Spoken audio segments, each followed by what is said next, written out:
বন্ধুরা, এখন শুভরাত্রি বলার সময়, বাট আমার খাওয়ার স্টাইলটা একটু বেশি উড়াধুরা। কেন বলছি? ভাত খাওয়া হয়ে গেছে, বাট এই চপটা সন্ধ্যেবেলা এনেছিলাম, মানে শাশুড়ি মা এনেছিল, বাট চপটার কথা একেবারেই ভুলে গিয়েছিলাম। তখন খিদে পাইনি, ওই জন্য খাইনি। বাট এখন তো খিদে পেয়ে গেছে, বলে ভাত খেয়ে নিয়েছি। ভাত খেয়ে শুয়ে পড়ার সময় ফোনটা চার্জে দিয়েছি, আর এদিকে দেখো এই চপটার প্লাস্টিকে মুড়ি নিয়েছি, আর ওখানে মশার তেল, যেটা এক জায়গায় হয়ে গেছে, নিয়েছি। এগুলো খেয়ে শোবো।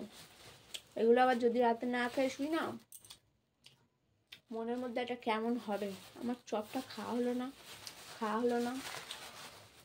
একটু আগে দেখতে পেলে ভাত দিয়ে খেয়ে নিলাম, বাট যেহেতু এখন দেখতে পেয়েছি, এখন তো খেয়ে নিতেই হবে। দেখো, মুড়ি দিয়ে চপ যে কোনো সময় খাওয়া যায়। অল্প করে মুড়ি নিচ্ছি, কোনো ব্যাপার না। ভাত খাওয়ার পরেও খেয়ে নেবো। ভাত খাওয়ার পরে যদি মুড়ি চপ দাও, চাউমিন দাও, বিরিয়ানি দাও, এগুলো খেয়ে নিতে পারবো, অনায়াসে খেয়ে নিতে পারবো। বাট ওগুলো খাওয়ার পরে যদি ভাত দাও, খেতে পারবো না। বুঝলে বন্ধুরা? তো কারা কারা আমার মতো খাও, একটু কমেন্টে জানাও তো।